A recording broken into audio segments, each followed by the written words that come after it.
Cody and I have only been around for a couple of years or so, and so that only gives us a few opportunities to be face-to-face with Ed. And so what that means is most of our conversations with Ed happen either over the phone or just through stories we hear from either Amanda or just someone else. And what happens is, you know, he's been around for so long, we hear a lot of things, and as an ode to Ed, all we can do is assume that he's doing the job that we hear about, and this is our opportunity to give you a glimpse as to what we think Ed has always done for Maker's Mark. So what we're going to give you here today is a day in the life of Ed Delmon as we perceive it. Move on. And, you know, Ed, this is a gift to you, okay? So you can take this home, toss it away if you don't enjoy it, but if you do. Can you guys all see this from here? I'll try to stay out of the way. What we did is we created a little bit of a comic strip to kind of have a little bit of fun with this, and so like we said, we wanted to take a little bit. You start. Let me fix that for Cody. There you go. There you go. We got a no. He's out here in San Fran, and we know Ed's loyalty to the brand. And so with that, he bleeds Maker's Mark. And so he wakes up in Kentucky time right at about 4 o'clock a.m. as we see it. So, as you can see, he gets up. Rooster's still sleeping. He definitely doesn't want to wake up Nina, but rolls out of bed, kicks off the bunny slippers, and gets right to work. So, with that, we'll get into his next move of the day. Break it. And it's all in the front. It is in the front. We did rehearse this. A little bit. So just around 5:30, Ed's feeling like he needs some exercise. There's a bunch of us youthful ones here, so Ed needs to keep up. And to do so, he walks over briskly to the YMCA for a little aerobic exercise. As you can see him here, he's in the shallow end doing some water aerobics with the gang. I think this is Estelle and Martha from down the road as well, but they're getting loose and limber, and you know, Ed's been doing this for so long, he's got to stay, you know, on his toes and on top of his game. So this is how we kind of teaching him right there.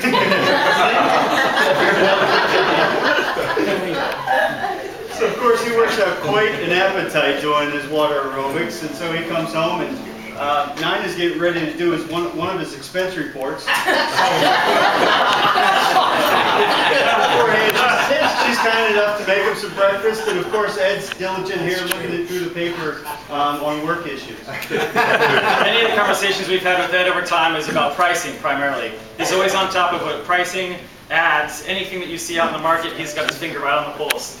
One thing we noticed here is that on this particular day, Woodford Reserve had an ad with, I believe, Sam's Club, $2 less than Makers. And I kept it PG, like I said here with the damn it, but I think we all know an F-bomb would probably be.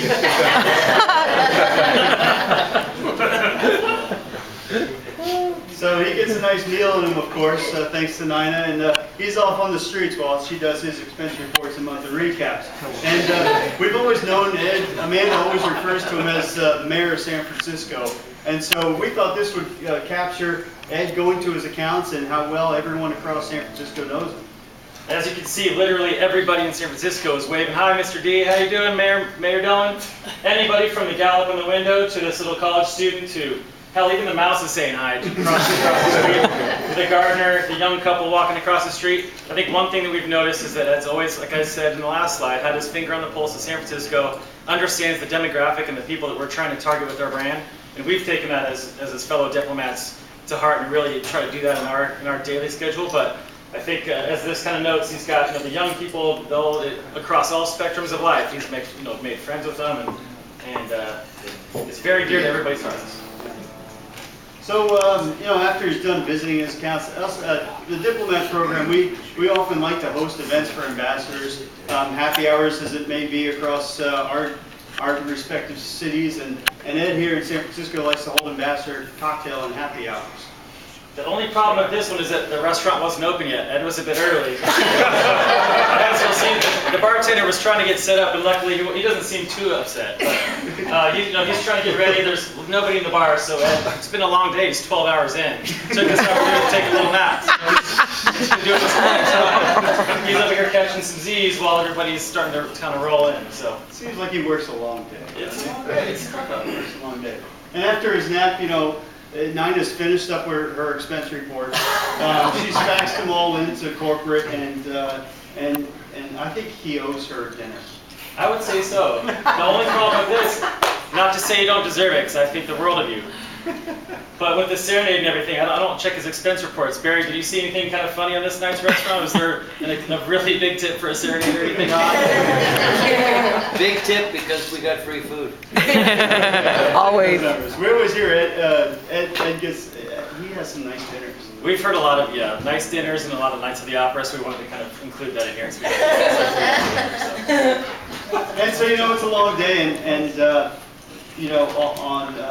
it's kind of a note, he works a long day, he stays committed, so he needs his rest, and so right around 9:30, he's ready for bed. It's been a long day. As you can see, the rooster's still having a cocktail, and everybody's out having a good time. He's got to get back up at 4 the next morning, so tucking himself back into bed and on to the next day.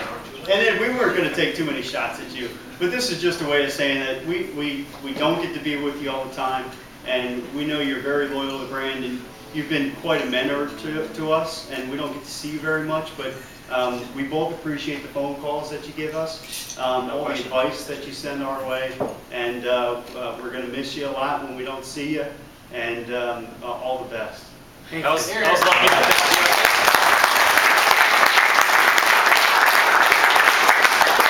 I was just going to add on to that, the same sentiments, but I just wanted to thank you personally. I know I had you up in my market for a week, and as I was just kind of getting started with this maker's role, but you've been a great, resource and wealth of knowledge, and have always been there checking up on all of us, and we just really appreciate it. So thank you again.